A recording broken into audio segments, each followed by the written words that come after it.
We're up to chapter 3, Mishnah 8.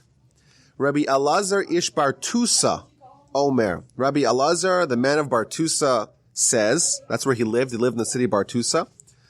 Tain lo mishalo, give him from his own, she'ata v'shelcha shalo, because you and all that is yours are his. V'chein David, and also David, who Omer, it says, Ki memcha hakol miyadcha nasanu lach. For from you is everything, and from your hand have we given to you. So we have a short, kind of cryptic statement here from Rabbi Elazar, the man of Bartusa. And we're going to explain what it means, but we're going to begin with sharing an amazing story that the Talmud tells about this character. And once we see that story, his teaching will come into light. He is not one of the most oft-quoted sages in the Talmud. In fact, to my knowledge, there's only one episode that we get besides for this teaching in the Mishnah. But this episode is so dramatic and so inspirational and such a unique story, and it dovetails so nicely with his lesson that it's very important to begin our study with this story. This is from the book of Ta'anit, page 24a. The book of Ta'anit, the word Ta'anit means fast day, and it's a book detailing the laws of fast days, and particularly the fast days that are instituted due to events that are happening. So, for example, it used to be when there was a famine or there was a drought or it wasn't raining and people were concerned, they would convene, and sometimes the rabbis would institute a fast day to try to pray and entreat the Almighty to give us rain. But anyhow, it has a list of stories about great sages and their superlative characteristics of charity and kindness. And on page 24a, we read as follows. Elazar ish Bartusa, the author of our Mishnah, the Elazar, the man of Bartusa, when the charity collectors would see him, they would hide. Why would they hide? Because whenever he would see them, he would give them all his money. And they were worried, even though they themselves were charity collectors, and they're, in fact, in every Jewish community, there's always a charity fund, a gemach of some sorts, but they used to have a specific job, someone whose job was they were responsible for determining who was in need and raising the funds to help pay for those needs. So they would see him, and instead of trying to go solicit him for a donation, they would run away because they know that he would just give everything that he had towards the cause. One time, Rabbi Elazar was going to the market to buy a bridal outfit for his daughter. It's called an adunya in the Talmudic parlance. It is essentially the wedding needs of his daughter. And in the market, guess who was there as well? The charity collectors. And they see him, and of course, what do? They start running away. And he starts chasing them down. And he finally catches up to them, and he says, I swear that you have to tell me what you're collecting money for. Don't hide it from me. So with no choice, they tell him that there is a young orphan, one male, one female, two orphans that they need to get married. But both of them have no parents, and therefore the community has to pay for the expenses of getting their life started. And that's what we're raising money for. Right away, he says, I'm covering everything. How much do you need? And he gives them everything that they need for their mitzvah that they want to do. Despite their protest, he doesn't leave them any choice. He gives them everything. And all he has left is one coin. That's all he has left. So what did you do? He doesn't have enough money to buy what he had set out to go purchase, the dowry for his daughter. He went and he bought a bundle of wheat. And he takes the bundle of wheat and brings it home and puts it into the granary. And goes to go study. What else is he supposed to do? Meanwhile, his wife tells his daughter, oh, let's go look what your daddy bought for you for your wedding. And the daughter said, well, whatever he did, he put it in the granary. So they go to try to open the door. And the door is stuck. And even the keyhole is inaccessible because a miracle happened. And that one bundle of wheat had proliferated magically, and it totally filled up the entire warehouse, and you couldn't even stick in the key. It was like there was wheat protruding from the keyhole, and you couldn't even stick the key in. It was so completely full. So they ran to get the father who was studying. They ran to go get Rabbi Elazar, and they tell him, you have to see what the Almighty did for you. He loves you so much. He did this incredible miracle. And right away he responds with sobriety. He says, well, if this was a miracle, then it's not ours, it's God's. So we can only take the portion that is given to us, so to speak, because we too are poor. But we're going to distribute it equally. The benefits of this tremendous miracle, we're going to distribute equally, and it's not just ours. We don't have a proprietary interest in it. We're just like every other poor person. And the commentaries explain that you don't want to benefit from miracles. If God does a miracle and then you benefit from it, it's going to detract from your spiritual merits. And therefore, he didn't want to benefit from it. So even though he had this amazing miracle, he refused to take more than the share that would be allotted to him, together with the rest of the poor people. So that's the story about him. Now, the commentaries obviously discuss the intricacies of this story. One of them, for example, is interested with this vignette that the wheat is protruding from the keyhole. Just such a strange thing that the Talmud tells us, that the wheat filled up entirely, and even that little space in the keyhole was filled, that they had a hard time getting in. And he explains, he says, well, what did he do? What was his merit that precipitated this miracle? Well, he took the young orphan and made sure that he's going to cover the entirety of their running expenses, and therefore the entirety, everything, even that little keel, even that small little bit of empty space was filled to kind of give him the just compensation for his mitzvah. But this is the backstory of the author of our Mishnah and of this amazing teaching. And of course, once we see his character, we see how it's a very fitting message that he's going to share. And he's going to share a revolutionary explanation and rationale for charity.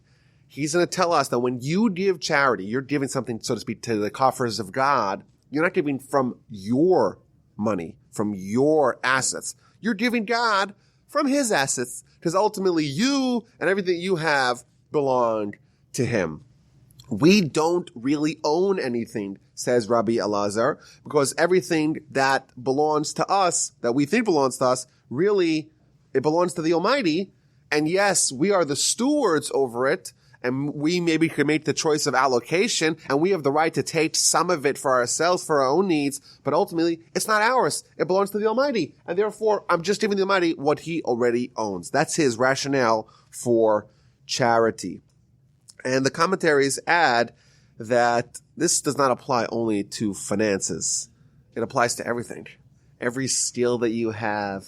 If someone has a great voice, for example, who gave them that? Of course, the Almighty. So they should use it to make other people happy by singing to them. Or whatever skill that you may have, you should find a way. Who really owns that? You didn't earn it because maybe you polished it, maybe you honed it, but ultimately everything you have is from the Almighty.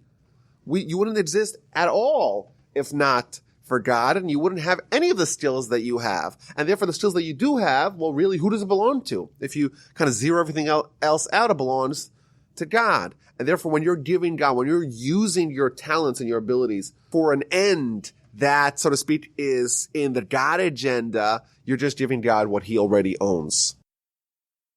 And Rabbeinu Yonah adds that this is a joyous idea, that what I have was given to me, was doled out to me by the Almighty.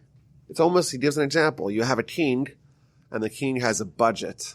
And the king says to one of his ministers, says, I want you to decide what to do with this money, with these assets. I'm entrusting you with this important task to decide what happens to it. So yes, he could pull a stipend, and yes, he could use it, some of it for his own personal needs, but think about that. The Almighty kind of gave us, with whatever he gave us, in whatever skill, he's talking about finances, but it's not specifically that, it's anything that we have, the Almighty gave it to us because he believes that we are the ones who can make the right choices about how to properly dispense those amazing talents that he gave us. And I want to share some stories about people in modern times that shared this attitude. One of my great uncle, his name was Rabbi Chaim Kreisworth. He was someone that literally knew all of Talmud and its commentaries by heart. That's not hyperbole. He literally did it. You go to the shelf and you look at the Talmud, today published in 73 volumes, open up to any page and read any line, and he will tell you which book, which page, and which line. It's just astonishing. When he would give a lecture, he was a great orator. He was the chief rabbi of Antwerp for 50 years. And when he would give a lecture, he would speak. He was an orator. He would speak overtime. He was a very vibrant speaker, and he wouldn't stop. In fact, he once spoke at a convention, and they tell him, you have 20 minutes. That's it. That's it.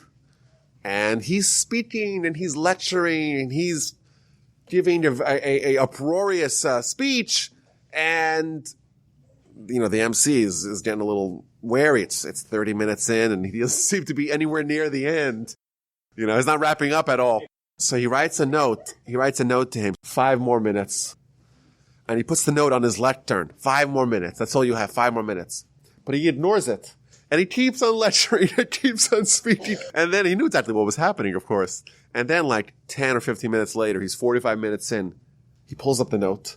And he's like, oh, I have 5 more minutes. Okay, 5 more minutes.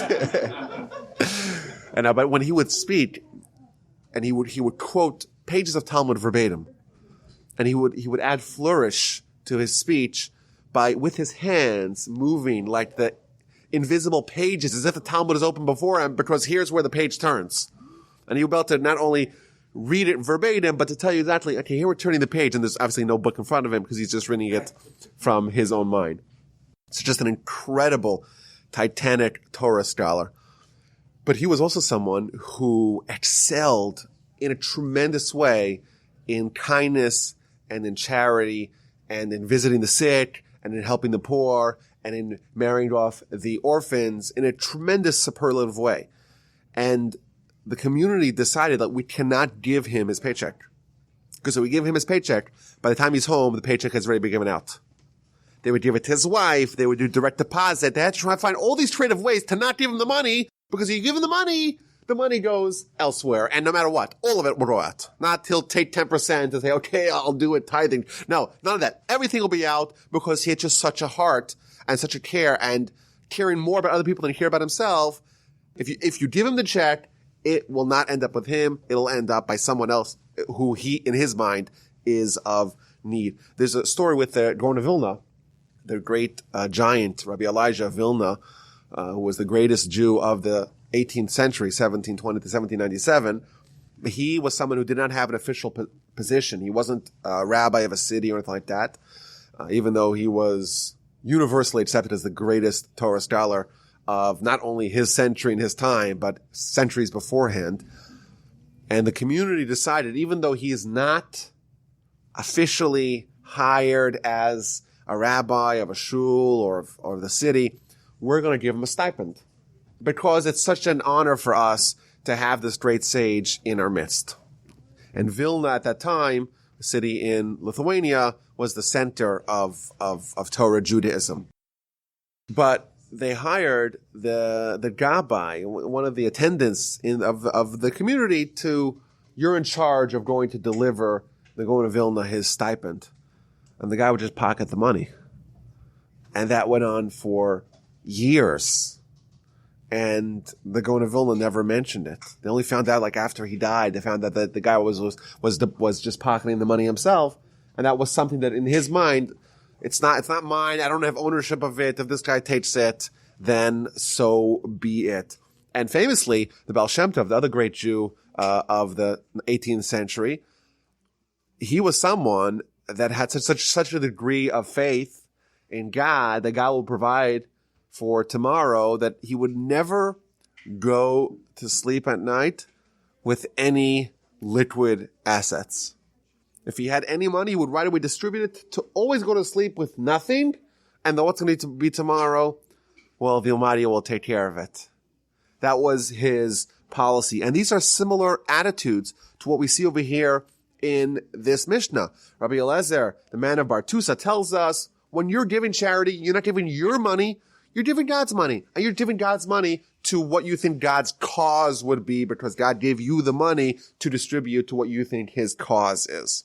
And I think to kind of deepen our immersion into this subject, we could ask maybe a broader question.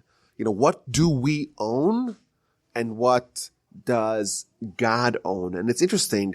Some of the commentaries invoke the Talmud. The Talmud in the book of Brachos, page 35a, quotes opposing verses. And you'll find this very often. The Talmud say, well, we see this, and this has got to be true. And we see that, and that's got to be true. Yet they don't seem to be compatible. So how do we reconcile these two truisms that seem to be in direct conflict? So the Talmud does that over here, and it quotes two verses. And of course, the verses, it's not, these aren't opinions. These are codified Torah. They gotta both be true. Yet they're saying exact opposite things. One verse says, LaHashem ha'aretz u'maloa. To God belongs the land and everything that fills it. So who owns everything? It's God's. And then there's another verse, Hashamayim, Shamayim Lashem. The heavens belong to God. V'ha'aretz, but the land, Nasan l'bnei Adam, he gave to mankind. Who owns the land? One verse says, Lashem ha'aretz u'maloa, belongs to God. The next verse says, no, the heavens are for God, the earth, the land, well, that's for us. How could you possibly reconcile these two verses? One says the land belongs to God, the other says the land belongs to us. It says the Talmud, this is the book of Brachos, bracha means blessings, says, yes, it depends. Before the blessing, before someone makes a blessing, Lashem ha'aretz u'maloa belongs to God. After someone makes the blessing, V'ha'aretz nasan l'bnei Adam, the land he gave to mankind. Yes, the land initially belongs to God, but we can acquire it via a blessing. When someone has an apple, who owns the apple? It's God's apple. God made it. Well, okay, how do I partake in it? I don't want to take God's stuff. You make the blessing, and that's the method of acquiring it from God, and now it's yours. So that seems to say that, yes, the land and everything that fills it belongs to God, but we can acquire it, and then it becomes ours. But then some of the commentaries quibble with this. And they say, wait a minute. We're told in many sources that we're servants of God. In fact, in some, depends how you read the words, and we may even be slaves to God. So what happens? If I'm a slave to God, well, who owns what I own? Doesn't that go back to God as well? If I'm like a fiduciary of God, because I'm his slave, and therefore, whatever I do, it's really like the extension of God, and therefore, I own something. Even if I own it, ultimately the ownership has to always go back to the original owner. It's like if you have an LLC, right? The LLC really is nothing. It's just a holding company that really the ownership goes up a level higher. If God owns us and we own something else, then ultimately that belongs to God as well. So even if I make the blessing and I own it, so what? I own it. It belongs to God. And some explain that this is the logic behind Rabbi Elazar, the man of Bartusa's teaching. He says everything is God, before blessing and after blessing. The only difference is before blessing, you can't even partake in it. You don't have even the rights to partake a stipend, so to speak, from it. Whereas after the blessing, then you do have the rights to partake a sliver, whatever it is that you need. But ultimately, the ownership is still in the hands of God. And like we said, this extends beyond money, it's strength, it is wisdom, it is memory, it is a pleasant voice. Anything that you have, according to this idea, you should dedicate it to God, which is a very striking thing. Because We're told in many places that as Jews, we're supposed to give 10% of our money to charity. It's verses in the Torah. It's halachos in the Talmud. It's codified in halacha. This is the practice that people do. 10% of your finances, you give to charity. And the Talmud says, well, what if someone wants to give more? They're very benevolent. They're very generous. They want to give more. So the Talmud tells us, the book of Kesubos, page 58, if someone wants to be generous, they should not give more than a fifth. They should not give more than 20%. So how is it possible? Here we're told in the Mishnah, Rabbi Elazar, man of Bartusa, says, you take whatever you need, but really it's all God's. So maybe you should give 90% away to charity. And 10% for yourself, whatever it is that you need. Depends how much assets you have, but really God has. And then the Talmud says, and this is the halacha, that you should give 10%. If you want to be generous, you give 20%, but no more. How could those possibly be resolved? And as an aside, what is the source for, the Talmud adds, what is the source to give 20%? It quotes in the book of Genesis, chapter 28, verse 22. This is Jacob. He was the first one to tithe. Then he says, V'chol asher titen li, aser aserenu lach.